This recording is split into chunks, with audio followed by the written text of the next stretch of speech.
ಜೀವನದಲ್ಲಿ ಸುಖ ಸಂಸಾರ ನಡೆಸಬೇಕೆಂದರೆ ಸಾಮೂಹಿಕ ವಿವಾಹ ಅವಶ್ಯಕವಾಗಿವೆ ಎಂದು ಸೋಮವಾರಪೇಟೆ ಹಿರೇಮಠದ ಅತ್ತನೂರು ಶಾಖಾ ಮಠದ ಪೂಜ್ಯ ಶ್ರೀ ಅಭಿನವ ರಾಚೋಟಿ ವೀರಶಿವಾಚಾರ್ಯ ಮಹಾಸ್ವಾಮಿಗಳು ಹೇಳಿದರು.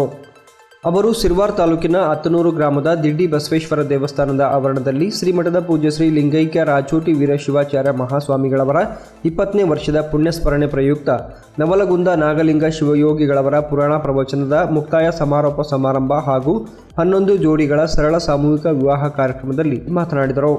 ಆಡಂಬರದ ಮದುವೆಯ ನೆಪದಲ್ಲಿ ಸಾಲ ಸೋಲ ಮಾಡಿ ಹಣವನ್ನು ದುಂದು ವೆಚ್ಚ ಮಾಡಿ ಮದುವೆ ಮಾಡುವುದಕ್ಕಿಂತ ಮದುವೆಯ ನಂತರ ಅದೇ ಹಣ ಸಂಸಾರದ ಉಪಯೋಗಕ್ಕೆ ಬರುತ್ತದೆ ಎಂಬುದನ್ನು ಸಾರ್ವಜನಿಕರು ಅರ್ಥೈಸಿಕೊಳ್ಳಬೇಕಾಗಿದೆ.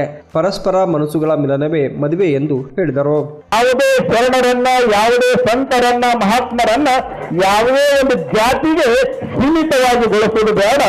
ದೀಪ ಯಾರು ಹಚ್ಚರನ್ನತಕ್ಕಂಥದ್ದು ಬಹಳ ಮುಖ್ಯ ಇಲ್ಲ, ಆ ದೀಪದ ಬೆಳಕನ್ನು ತೆಗೆದುಕೊಳ್ಳತಕ್ಕಂಥದ್ದು ಬಹಳ ಮುಖ್ಯವಾಗಿರ್ತಕ್ಕಂಥ ಮಾತನ್ನ ಈ ಶುಭ ಸಂದರ್ಭದಲ್ಲಿ ಹೇಳಿ ಎಲ್ಲಾ ಶ್ರೀಗಳು ಗಣ್ಯರು ಸೇರಿ 11 ಜೋಡಿ ನವ ದಂಪತಿಗಳ ಮಾಂಗಲ್ಯಕ್ಕೆ ಶುಭ ಆಶೀರ್ವಾದವನ್ನ ಮಾಡಿದರು.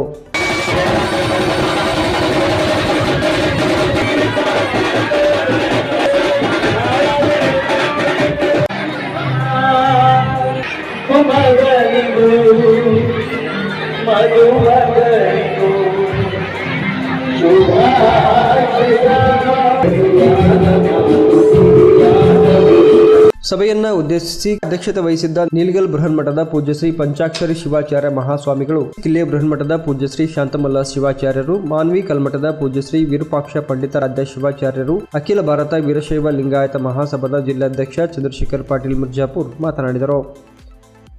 ಇದಕ್ಕೂ ಮೊದಲು ಶ್ರೀಮಠದಿಂದ ಲಿಂಗೈಕ್ಯ ರಾಚೋಟಿ ವೀರ ಶಿವಾಚಾರ್ಯ ಮಹಾಸ್ವಾಮಿಗಳ ರಜತ ಮೂರ್ತಿಯನ್ನ ಪಲ್ಲಕ್ಕಿಯಲ್ಲಿ ಪ್ರತಿಷ್ಠಾಪಿಸಿ ಹಿರಿಯ ಶ್ರೀಗಳು ಗ್ರಾಮದ ಜನರ ನೀರಿಗಾಗಿ ದಾನ ಮಾಡಿದ ರಾಚೋಟೇಶ್ವರ ಕೆರೆಗೆ ಮಹಿಳೆಯರ ಕಳಸ, ಬಾಜಾ, ಭಜಂತ್ರಿ, ಛತ್ರಿ, ಚಾಮರ ಹಿಡಿದು ಮೆರವಣಿಗೆಯೊಂದಿಗೆ ತೆರಳಿ ಗಂಗಾ ಮಾತೆಗೆ ಪೂಜೆ ಸಲ್ಲಿಸಿ ಮರಳಿ ದೇವಸ್ಥಾನಕ್ಕೆ ಆಗಮಿಸಲಾಯಿತು.